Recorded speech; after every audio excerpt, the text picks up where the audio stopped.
Hi, I'm Bugsy and I'm a recovering addict. I'm going to be reading just for today, December 11th, 2024, Misery is Optional.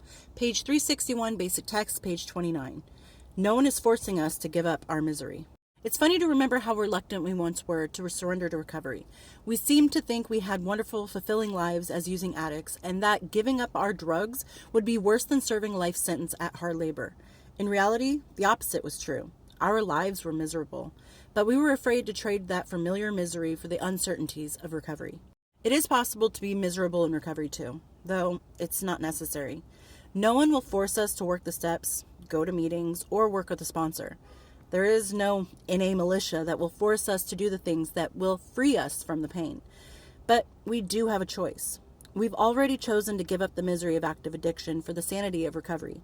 Now, if we're ready to exchange today's misery for even greater peace, we have a means to do that, if we really want to. Just for today, I don't have to be miserable unless I really want to be. Today, I will trade in my misery for the benefits of recovery. Misery loves company, and boy, does active addiction cause misery.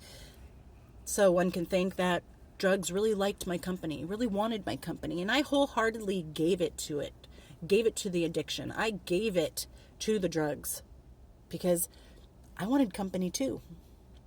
And now that I have chosen to get out of active addiction and choose life over nothing, because let's face it, drugs gave us nothing except the undying want to get higher and higher.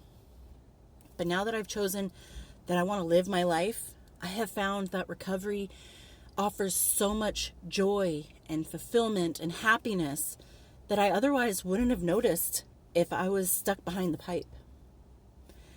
And now I get to choose whether every little minuscule thing that goes wrong throughout the day is going to cause me to fly off the handle and be sad and be upset and be angry, because misery isn't just sadness. It isn't just sorrow. It's anger. It's defeat. It's discouragement.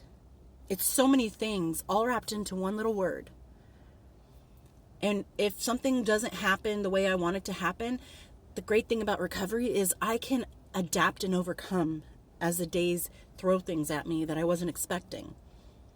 And if I start here with my life and I'm like, okay, something went wrong. If I start here, I have so much room to grow and maneuver around it. But if I start here with anger and upset and discouragement and just rage, I have really no room to go anywhere except sit there in misery.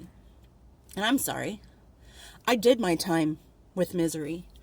And if it wants my company, it's knocking on the wrong door. I am not RSVPing to that ever again.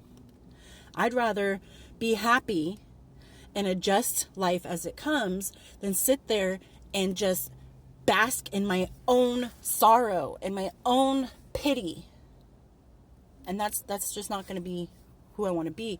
But like the literature says, nobody's going to force you to work your program. Nobody's going to force you to go to NA meetings. Nobody's going to force you to call your sponsor. Your sponsor might call you and call you and call you, but nobody's going to force you to answer. The only person who has control over how much misery you want to allow in your life is you. And if you're sitting there wondering, how come every day sucks? I'm in recovery and every day sucks. Maybe you should look in a mirror. Maybe you should ask yourself, why am I allowing every single day to suck? Why am I allowing every single day to get to me? When instead I can just take the days as they come to me and think, okay, well, this didn't go right. This didn't go as planned, but what can I do to fix it? Or how can I make tomorrow better? Don't live in misery. We gave too many days of our lives to the miserable existence of addiction. Be happy. Look at the positive things. And if only one thing positive happens in your day, hold on to that. That's nothing to just bat an eye at. That's something extreme blessing that you have in your life. That's something that you can hold dear to your heart, that, hey, everything else went wrong around me, but this one thing worked in my favor. Now, how did I get it to work for me? Why did that one thing go right for me? What did I do to get to that? And build off of that. And then tomorrow maybe 2 things go right, and the next day, and the next day, and the next day, and so on and so forth. And you'll find that letting things go, letting it roll off your back, it's going to bring you to a place that you'll realize this is what recovery is. This is recovery. This is happiness. This is freedom. And I hope everyone's doing well out there, and I'll talk to you later. Bye.